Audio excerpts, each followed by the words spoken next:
The time is now 5:52 on this Tuesday morning, and here's what you need to know before you go.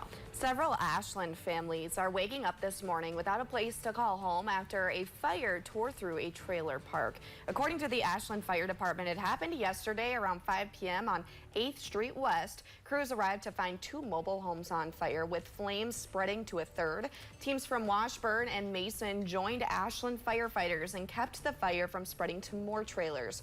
3 mobile homes were destroyed, with 2 others suffering minor heat damage. No one was hurt, thankfully. We are told that 3 families are displaced. They're receiving help from the Salvation Army. A cause is under investigation. Now, it appears a wildfire that closed a stretch of Highway 2 in northern Wisconsin on Sunday started by accident. That's according to the Bad River Fire Department. They were one of the several teams that battled the flames near Odena on Sunday afternoon. When they arrived, there was a small fire on the north side of the highway and a larger one in the south. Due to the poor visibility from the smoke, they shut down the highway for several hours. The DNR used a dozer to help with containment, and within a couple hours, the fire was under control. The Minnesota Department of Health has confirmed the state's 3rd and 4th cases of measles this year, including with someone who just visited the Mall of America.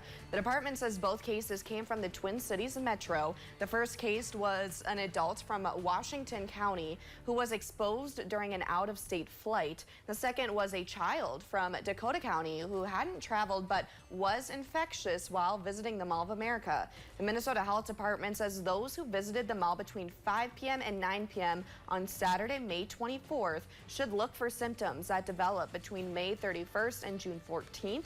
Measles symptoms include a fever, cough, runny nose, watery eyes, and a rash.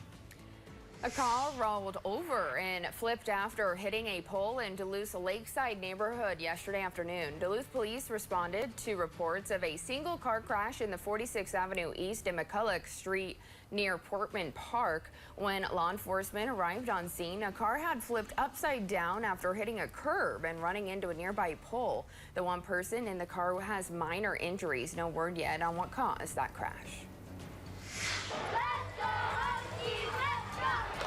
Now, ending the year on a home run, kids got to celebrate the end of the school year with a Duluth Huskies baseball game. Yesterday, the Northwoods League team, featuring collegiate baseball players, hosted its annual Education Day. 1,700 kids as young as kindergarten all the way to high school visited Wade Stadium. Although the Huskies lost their game against the La Crosse Loggers 6-0, young fans created lifelong memories and brought the energy, cheering on their favorite players. The Duluth Huskies play all summer long, and you can find their schedule on our website.